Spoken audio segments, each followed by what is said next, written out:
Report آ رہی رہتی ہے, آئی بی والے مجھے آ کے بتاتے تھے کہ جی دیکھیں شہباز شریف کی خفیہ میٹنگز ہو رہی ہیں, بیچ میں ان کے لوگ پڑے ہوئے ہیں, جنرل باجوہ کی کوئی فادر ان لا ان کے گھر میٹنگز ہو رہی ہیں. یہ ساری مجھے خبریں آ رہی تھی.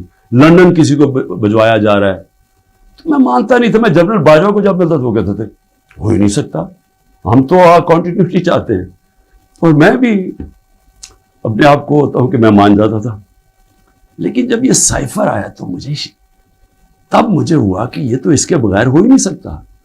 پھر سے کہ کون پرائم منسٹر کو ہٹا سکتا ہے سوائے ایک آدمی کے جس کے پاس پاور ہے پاکستان میں. تو پاور ادھر ہی ہے, سپر کنگ ہے, سب پوچھنے والا کوئی نہیں ہے, لیکن پاور ہی پاور ہے. اس کے بعد اگلے دن عدم اعتماد اسمبلی میں ٹیبل ہو جاتی ہے اور ایک دم ہمارے لوگ ہلنا شروع ہو جاتے ہیں. اور پھر ہمارے اتحادی وہ بھی ایک دم ہمارے سے خوش نہیں ہوتے. لیکن یہ یاد رکھیں کہ یہ ٹائم کون سا تھا.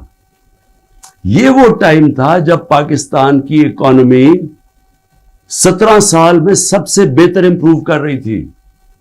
اکنامک سروے اٹھا کے دیکھ لیں آپ, سارے اکنامک انڈیکیٹرز دیکھ لیں, ہم بڑے مشکل وقت سے نکلے تھے. بینکرپٹ اکانومی ملی, 2 سال کرونا آ گیا. دنیا نے تعریف کی کہ پاکستان وہ ملک ہے جو ٹاپ 3 ملک ہے جنہوں نے سب سے بہتر کرونا, اتنی بڑی وبا, اتنے بڑے کرائسس سے ڈیل کیا. جبکہ ہندوستان میں تباہی آئی, ایران میں تباہی آئی, ساتھ والے ملک.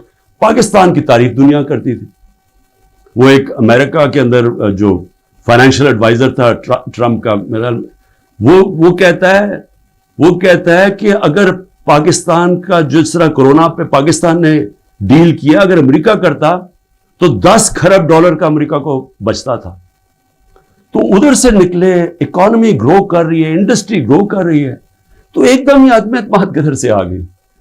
تو جس کو میسج دی تھی اس نے اپنا کام شروع کر دیا, ایجنسیز نے کام شروع کر دیا, ہمارے لوگوں کو میسیجز آنی شروع ہو گئی کہ جناب ISI کے لوگ ایکٹیو ہو گئے. مجھے جب آیا, میں جنرل باجوہ کے پاس گیا, میں نے کہا آپ کا لاہور والا جو آدمی ہے وہ ہمارے MNS کو کہہ رہا ہے کہ ہم نے ہاتھ اٹھا لیا ہے, اب آنے والی گورنمنٹ دوسری ہے, یہ شہباز شریف کی.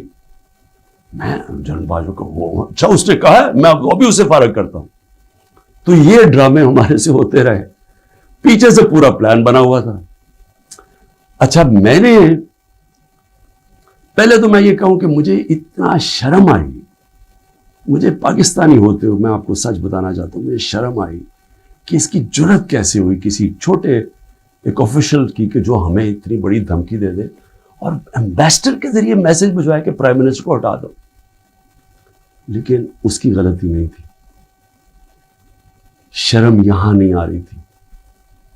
جن لوگوں کی ذمہ داری تھی کہ قوم کی حفاظت کرنا, جس آدمی کی کہ قومی وقار کو بچانا, قومی غیرت, وہ ساتھ ملا ہوا تھا. اس نے ان کے, یعنی یہ سارا پلان ادھر سے شروع ہوا تھا.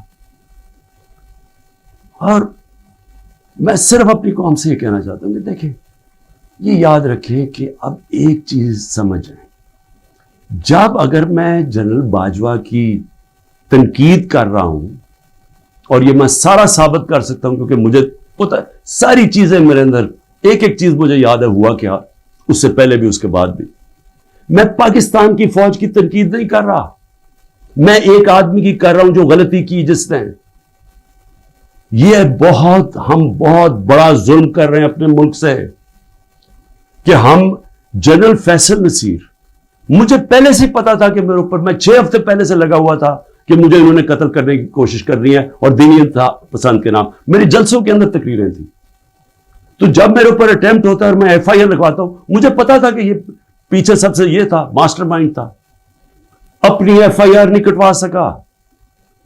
جب JIT کے اندر یہ ثابت ہو گیا کہ ایک نے 3 شوٹر تھے, تو جو سارا حکومت کا جو انہوں نے کوشش کر رہے تھے کہنے کی جی دینی انتہا پسند ہے, وہ جب سارا وہ ان کا نیریٹو ہی ختم ہو جاتا ہے, تو انہوں نے JIT کو سیبوٹاج کیا اور پھر میرے اوپر غداری کا ایک پرچہ کر دیا ہے کہ جنرل فیصل نصیر کو میں نے ڈرٹی ہیری کیوں کہا, سائیکوپیتھ کیوں کہا, میرے اوپر غداری کا پرچہ لگ جاتا. میں پھر سے کہتا ہوں کہ اگر ہم نے یہ کرنا ہے اپنے ملک کے ساتھ کہ کسی ادارے کو اگر میں کسی جج کی بات کروں گا تو میں ساری جوڈیشری کے خلاف ہو گیا، اس کا مطلب کیا میں پولیس کے خلاف کروں گا تو ساری پولیس کو میں نے برا بھلا کہہ دیا. یہ تو ہم اپنے ملک کو تباہ کر رہے ہیں. یہ پلیز میری قوم پلیز آپ یہ سمجھ جائیں ایک بات، اگر معاشرے سے آپ تنقید ختم کرتے ہیں، آپ معاشرے کی قبر کھود دیتے ہیں.